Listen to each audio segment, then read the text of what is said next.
ಸುರ್ಗಾಮ್ ಎಂಬ ಸಣ್ಣ ಹಳ್ಳಿಯಲ್ಲಿ ಆರವ್, ಕಿಯಾ ಮತ್ತು ವಿವಾನ್ ಎಂಬ ಮೂವರು ಆತ್ಮೀಯ ಸ್ನೇಹಿತರು ವಾಸಿಸುತ್ತಿದ್ದರು. ಆರವ್ ಧೈರ್ಯಶಾಲಿ ಮತ್ತು ಬುದ್ಧಿವಂತನಾಗಿದ್ದನು, ಕಿಯಾ ಬುದ್ಧಿವಂತ ಮತ್ತು ಶಾಂತವಾಗಿದ್ದನು, ಆದರೆ ವಿವಾನ್ ತಮಾಷೆಯ ಆದರೆ ಬುದ್ಧಿವಂತ.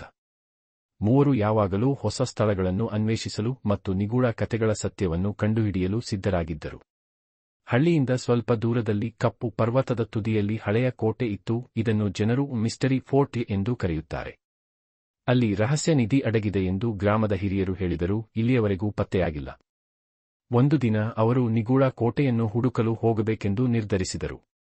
ನಾವು ಅದನ್ನು ಕಂಡುಹಿಡಿಯಬಹುದೇ ಎಂದು ಉದ್ವೇಗದಿಂದ ಕೇಳಿದ ಆರವ್. ನಾವು ಜಾಗರೂಕರಾಗಿರಬೇಕು, ಏಕೆಂದರೆ ಅಲ್ಲಿ ಸಾಕಷ್ಟು ಬಲೆಗಳಿವೆ ಎಂದು ನಾವು ಕೇಳಿದ್ದೇವೆ ಎಂದು ಕಿಯಾ ವಿವರಿಸಿದರು. ವಿವಾನ್ ನಗುತ್ತಾ ಹೇಳಿದರು, ನೆಟ್ ಅನ್ನು ಮುರಿಯುವುದು ನಮಗೆ ದೊಡ್ಡ ವಿಷಯವಲ್ಲ. ಮೂವರು ತಮ್ಮ ಸಣ್ಣ ಚೀಲಗಳಲ್ಲಿ ಅಗತ್ಯ ವಸ್ತುಗಳನ್ನು ಇಟ್ಟುಕೊಂಡಿದ್ದರು: ನೀರು, ಟಾರ್ಚ್, ಹಗ್ಗ ಮತ್ತು ವಿವಾನ್ ಅವರ ಅಜ್ಜ ಅವರಿಗೆ ನೀಡಿದ್ದ ಹಳೆಯ ನಕ್ಷೆ. ಸಂಜೆಯಾಗುತ್ತಿದ್ದಂತೆಯೇ ಗುಟ್ಟಾಗಿ ಮನೆಯಿಂದ ಹೊರಟು ಕಪ್ಪು ಪರ್ವತದತ್ತ ಸಾಗತೊಡಗಿದರು. ರಾತ್ರಿಯ ಕತ್ತಲು ಆಳವಾಗತೊಡಗಿತು. ಕಾಡಿನ ಎಲೆಗಳಿಂದ ಭಯಾನಕ ಶಬ್ದಗಳು ಬರುತ್ತಿದ್ದವು. ಆದರೆ ಅವರು ಹೆದರಲಿಲ್ಲ. ಇದ್ದಕ್ಕಿದ್ದಂತೆ ಅವರು ಗುಹೆಯ ಬಳಿ ವಿಚಿತ್ರವಾದ ಹೊಳೆಯುವ ಬೆಳಕನ್ನು ನೋಡಿದರು. ಇದು ಏನಾಗಿರಬಹುದು? ಕಿಯಾ ಆಘಾತದಿಂದ ಹೇಳಿದರು. ಧೈರ್ಯ ತಂದುಕೊಂಡು ಗುಹೆಯೊಳಗೆ ಹೋದರು. ವಿಚಿತ್ರ ಚಿಹ್ನೆಗಳಿರುವ ಹಳೆಯ ಬಾಗಿಲು ಇತ್ತು. ಆರವ್ ನಕ್ಷೆಯನ್ನು ನೋಡಿ ಆ ಚಿಹ್ನೆಗಳ ಅರ್ಥವನ್ನು ಅರ್ಥಮಾಡಿಕೊಂಡರು.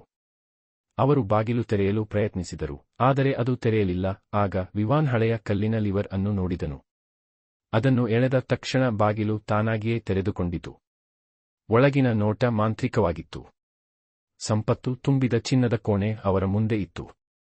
ಆಗ ಒಂದು ದೊಡ್ಡ ಧ್ವನಿ ಬಂದಿತು, ಇಲ್ಲಿಂದ ಹೊರಡು. ಇದು ಮಾಂತ್ರಿಕನ ಧ್ವನಿಯೇ ಅಥವಾ ಬೇರೆಯವರ ಧ್ವನಿಯೇ? ಮೂವರು ಮಕ್ಕಳು ಈ ಅಪಾಯದಿಂದ ಪಾರಾಗಬಹುದೇ? ಮುಂದಿನ ಸಂಚಿಕೆಯಲ್ಲಿ ತಿಳಿಯಿರಿ.